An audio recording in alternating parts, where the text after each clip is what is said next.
Hi hello viewers, welcome to my channel Sama foods. ಇವತ್ತಿನ ವಿಡಿಯೋದಲ್ಲಿ ಮೈಸೂರು ಬೋಂಡನ ಪರ್ಫೆಕ್ಟಾಗಿ ಹೇಗೆ ಮಾಡೋದು ಅನ್ನೋದನ್ನು ಶೇರ್ ಮಾಡ್ತಾ ಇದ್ದೀನಿ. ನಾನು ಹೇಳೋ ಹಾಗೆ ಒಮ್ಮೆ ಮೈಸೂರು ಬೋಂಡನ ಮಾಡಿ ನೋಡಿ, ತುಂಬಾ ಪರ್ಫೆಕ್ಟಾಗಿ ಬರುತ್ತೆ. ಹಾಗಿದ್ರೆ ಬನ್ನಿ ಹೇಗೆ ಮಾಡೋದು ನೋಡೋಣ. ಮೊದಲಿಗೆ ಒಂದು ಮಿಕ್ಸಿಂಗ್ ಬೌಲ್ನ ಇಟ್ಕೊಂಡಿದ್ದೀನಿ. ಇದಕ್ಕೆ 3/4 ಕಪ್ ಆಗುವಷ್ಟು ಮೊಸರನ್ನ ಸೇರಿಸ್ತಾ ಇದ್ದೀನಿ. ರುಚಿಗೆ ತಕ್ಕಷ್ಟು ಉಪ್ಪು, ಅರ್ಧ ಚಮಚ ಆಗುವಷ್ಟು ಸಕ್ಕರೆನ ತಗೊಂಡಿದ್ದೀನಿ. ಸಕ್ಕರೆ ಹಾಕೋದ್ರಿಂದ ಕಲರ್ ತುಂಬ ಚೆನ್ನಾಗಿ ಬರುತ್ತೆ. 3 ಚಮಚ ಆಗುವಷ್ಟು ಅಡುಗೆ ಎಣ್ಣೆನ ಸೇರಿಸ್ತಾ ಇದ್ದೀನಿ. ಎಣ್ಣೆ ಬಿಸಿ ಮಾಡೋ ಅಗತ್ಯ ಇಲ್ಲ, ಹಾಗೆಯೇ ಮೊಸರು ಜೊತೆಗೆ ಸೇರಿಸಿ ಚೆನ್ನಾಗಿ ಬೀಟ್ ಮಾಡಿಕೊಂಡು ಮಿಕ್ಸ್ ಮಾಡ್ಕೊಳ್ಬೇಕು. ಇವಾಗ ನೋಡ್ತಾ ಇದ್ದೀರಲ್ವ, ಆಯಿಲು ಮತ್ತು ಮೊಸರು ಚೆನ್ನಾಗಿ ಮಿಕ್ಸ್ ಆಗಿ ಮೊಸರು ಒಂದು ಸ್ವಲ್ಪ ಹಗುರವಾಗಿದೆ. ಈ ಟೈಮಲ್ಲಿ ಒಂದು ಸ್ವಲ್ಪ ಕುಕ್ಕಿಂಗ್ ಸೋಡಾ, 1 ಚಮಚ ಜೀರಿಗೆನ ಸೇರಿಸ್ತಾ ಇದ್ದೀನಿ. ಜೀರಿಗೆ ಮತ್ತು ಕುಕ್ಕಿಂಗ್ ಸೋಡಾನ ಸೇರಿಸಿ ಮತ್ತೆ ಒಂದು ಸಲ ಚೆನ್ನಾಗಿ ಮಿಕ್ಸ್ ಮಾಡಿಕೊಂಡು ಇದಕ್ಕೆ 1 ಕಪ್ ಆಗುವಷ್ಟು ಮೈದಾ ಹಿಟ್ಟನ್ನು ಸೇರಿಸ್ತಾ ಇದ್ದೀನಿ. ನಂತರ ನಾನಿಲ್ಲಿ ಅರ್ಧ ಕಪ್ ಆಗುವಷ್ಟು ಗೋಧಿ ಹಿಟ್ಟನ್ನು ಕೂಡ ಸೇರಿಸ್ತಾ ಇದ್ದೀನಿ. ಈ ಬೋಂಡಾನ ಪೂರ್ತಿಯಾಗಿ ಮೈದಾ ಹಿಟ್ಟಲ್ಲೂ ಮಾಡ್ಬೋದು, ಹೊರಗಡೆ ಎಲ್ಲ ಪೂರ್ತಿಯಾಗಿ ಮೈದಾ ಹಿಟ್ಟಲ್ಲೇ ಮಾಡ್ತಾರೆ. ಮೈದಾ ಬೇಡ, ನಾವು ಗೋಧಿ ಹಿಟ್ಟಲ್ಲಿ ಮಾಡ್ತೀವಿ ಅಂದರೆ ಪೂರ್ತಿಯಾಗಿ ಗೋಧಿ ಹಿಟ್ಟಲ್ಲೂ ಕೂಡ ಮಾಡ್ಕೊಳ್ಬೋದು. ಸ್ವಲ್ಪನೇ ನೀರು ಹಾಕ್ಕೊಂಡು ಹಿಟ್ಟನ್ನು ಚೆನ್ನಾಗಿ ಮಿಕ್ಸ್ ಮಾಡ್ಕೊಳ್ತಾ ಇದ್ದೀನಿ. ಈ ಮೈಸೂರು ಬೋಂಡ ಹಿಟ್ಟನ್ನು ಎಷ್ಟೊತ್ತು ಚೆನ್ನಾಗಿ ಮಿಕ್ಸ್ ಮಾಡ್ಕೊಳ್ತೀವೋ ಅಷ್ಟು ಚೆನ್ನಾಗಿ ಬೋಂಡ ಬರುತ್ತೆ. ಈಗ ನೋಡಿ, ನಾನು ಮಿಕ್ಸ್ ಮಾಡ್ಕೊಳ್ತಾ ಇದ್ದೀನಲ್ವ, ಇದೇ ಥರ ಒಂದು 4ರಿಂದ 5 ನಿಮಿಷನಾದರೂ ಮಿಕ್ಸ್ ಮಾಡಿಕೊಂಡ್ರೆ ತುಂಬ ಚೆನ್ನಾಗಿ ಬರುತ್ತೆ. ಈ ಹಿಟ್ಟು ತುಂಬ ತೆಳುವಾಗಬಾರ್ದು, ತುಂಬ ಗಟ್ಟಿಯಾಗೂ ಆಗಬಾರ್ದು, ಮೀಡಿಯಮ್ ಆಗಿರಬೇಕು. ಇವಾಗ ನೋಡ್ತಾ ಇದ್ದೀರಲ್ವ, ನಾನು ಚೆನ್ನಾಗಿ ಒಂದೇ ಡೈರೆಕ್ಷನಲ್ಲಿ ಮಿಕ್ಸ್ ಮಾಡ್ಕೊಳ್ತಾ ಇದ್ದೀನಿ. ನೀವೀಗ ಇದನ್ನು ನೋಡ್ತಾ ಇರ್ಬೋದು, ತುಂಬ ಗಟ್ಟಿ ಅಂತ ಅನ್ನಿಸ್ತಾ ಇದೆ. ನಾವೀಗ ಇದನ್ನು ಹೀಗೇ ಮಿಕ್ಸ್ ಮಾಡ್ತಾ ಹೋದರೆ ಹಿಟ್ಟು ಹದಕ್ಕೆ ಬರುತ್ತೆ, ಸ್ವಲ್ಪ ಲೈಟಾಗಿ ಸಾಫ್ಟ್ ಆಗುತ್ತೆ. ಅಲ್ಲಿವರೆಗೂ ನಾವು ಇದನ್ನು ಮಿಕ್ಸ್ ಮಾಡ್ತಾನೆ ಹೋಗಬೇಕು. ಕನ್ಸಿಸ್ಟೆನ್ಸಿ ನೋಡ್ತಾ ಇದ್ದೀರಲ್ವ, ಹೀಗಿದೆ. ಇನ್ನೂ ಚೆನ್ನಾಗಿ ಮಿಕ್ಸ್ ಮಾಡ್ತಾ ಹೋದಂಗೆಲ್ಲ ಹಿಟ್ಟು ತೆಳುವಾಗ್ತಾ ಬರುತ್ತೆ. ಫ್ರೆಂಡ್ಸ್, ನೀವೇನಾದರೂ ನಮ್ಮ ಚಾನಲ್ನ ಫಸ್ಟ್ ಟೈಮ್ ವಿಸಿಟ್ ಮಾಡ್ತಾ ಇದ್ದರೆ ಪ್ಲೀಸ್ ನಮ್ಮ ಚಾನಲ್ನ ಸಬ್ಸ್ಕ್ರೈಬ್ ಮಾಡ್ಕೊಳ್ಳಿ, ಸಪೋರ್ಟ್ ಮಾಡಿ. ಹಾಗೆ ವಿಡಿಯೋ ಇಷ್ಟ ಆದರೆ ಒಂದು ಲೈಕ್ ಸಹ ಮಾಡಿ.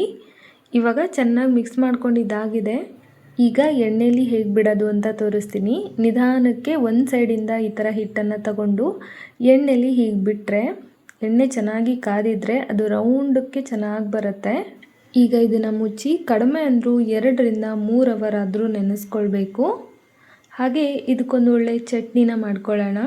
ಒಂದು ಮಿಕ್ಸಿ ಜಾರ್ಗೆ 1 ಕಪ್ ಆಗುವಷ್ಟು ಫ್ರೆಶ್ ತೆಂಗಿನಕಾಯಿ ತುರಿ, 2 ಚಮಚ ಪುಟಾಣಿ ಅಥವಾ ಹುರಿಗಡಲೆ ಅಂತ ಕರೀತಾರಲ್ಲ ಅದು, ಖಾರಕ್ಕೆ 2ರಿಂದ 3 ಹಸಿಮೆಣಸಿನಕಾಯಿ, ಜೀರಿಗೆ, ರುಚಿಗೆ ತಕ್ಕಷ್ಟು ಉಪ್ಪು, ಕೊತ್ತಂಬರಿ ಸೊಪ್ಪು, ಹಾಗೆ 2 ಬೆಳ್ಳುಳ್ಳಿ ಹೆಸಳನ್ನು ಸೇರಿಸ್ತಾ ಇದ್ದೀನಿ. ಈಗ ಇದನ್ನು ರುಬ್ಬೋದಕ್ಕೆ ಬೇಕಾದಷ್ಟು ನೀರನ್ನು ಹಾಕ್ಕೊಂಡು ನೈಸಾಗಿ ಗ್ರೈಂಡ್ ಮಾಡ್ಕೊಂಡು ತಗೊಂಡ್ರೆ ತುಂಬಾ ರುಚಿಯಾಗಿರೋ ತೆಂಗಿನಕಾಯಿ ಚಟ್ನಿ ರೆಡಿ ಆಗುತ್ತೆ. ಇದಕ್ಕೆ ಒಗ್ಗರಣೆ ಬೇಕು ಅಂತ ಏನಿಲ್ಲ, ಹಾಕಿದ್ರೆ ಚೆನ್ನಾಗಿರುತ್ತೆ.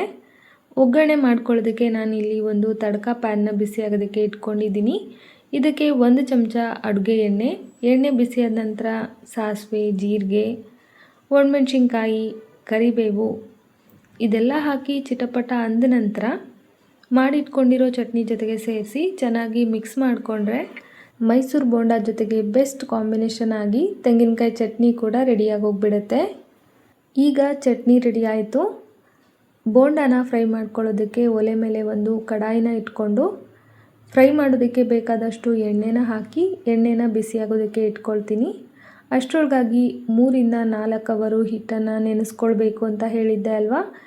ಈಗ ಇದು 3 ಅವರು ನೆಂದಿದೆ. ಇದಕ್ಕಿಂತ ಜಾಸ್ತಿ ನೆನೆದ್ರೂ ಕೂಡ ತುಂಬ ಚೆನ್ನಾಗಿ ಬರುತ್ತೆ. ಬೆಳಿಗ್ಗೆ ಕಲಸಿಟ್ಟು ಸಂಜೆಗೆ ಮಾಡಿದ್ರೆ ತುಂಬ ಚೆನ್ನಾಗಿ ಬರುತ್ತೆ. ಇನ್ಸ್ಟಂಟಾಗಿ ಮಾಡೋಕ್ಕೆ ಹೋದರೆ ಅಷ್ಟು ಚೆನ್ನಾಗಿ ಬರೋದಿಲ್ಲ ಮೈಸೂರು ಬೋಂಡ. ಇವಾಗ ನೋಡಿ, ಎಣ್ಣೆಯಲ್ಲಿ ಒಂದೊಂದೇ ಬೋಂಡನ ಹಾಕಿ ಫ್ರೈ ಮಾಡ್ಕೊಳ್ತಾ ಇದ್ದೀನಿ.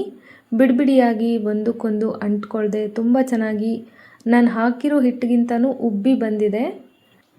ಈ ಮೈಸೂರು ಬೋಂಡನ ಎಣ್ಣೆಗೆ ಬಿಡೋವಾಗ ಎಣ್ಣೆ ಚೆನ್ನಾಗಿ ಕಾದಿರಬೇಕು, ಇಲ್ಲ ಅಂದರೆ ಅದೊಂಥರ ಫ್ಲ್ಯಾಟ್ ಆಗಿಬಿಡುತ್ತೆ, ರೌಂಡಾಗಿ ಬರೋದಿಲ್ಲ. ನಂತರ ಅದೊಂದು ಮಟ್ಟಿಗೆ ಚೆನ್ನಾಗಿ ಬೆಂದಾದ ನಂತರ ಕೊನೆಯಲ್ಲಿ ಸ್ವಲ್ಪ ಲೋ ಟು ಮೀಡಿಯಮ್ ಫ್ಲೇಮಲ್ಲಿ ಗರ್ಗರಿಯಾಗೋವರೆಗೂ ಫ್ರೈ ಮಾಡಿ ತಗೊಂಡ್ರೆ ತುಂಬಾ ರುಚಿಯಾಗಿರೋ, ಒಳಗಡೆಯಿಂದ ಸಾಫ್ಟಾಗಿ ಹೊರಗಡೆಯಿಂದ ಗರ್ಗರಿಯಾಗಿ ಈ ಥರ ಗೂಡಾಗಿರೋಂಥ ಮೈಸೂರು ಬೋಂಡ ರೆಡಿಯಾಗುತ್ತೆ. ತೆಂಗಿನಕಾಯಿ ಚಟ್ನಿ ಜೊತೆಗೆ ಸೂಪರಾಗಿರುತ್ತೆ. ನೀವು ಕೂಡ ಟ್ರೈ ಮಾಡಿ ಹೇಗೆ ಬಂತು ಅಂತ ತಿಳಿಸಿ. ಮುಂದಿನ ವಿಡಿಯೋದಲ್ಲಿ ಮತ್ತೆ ಸಿಗ್ತೀನಿ. Bye friends, thank you.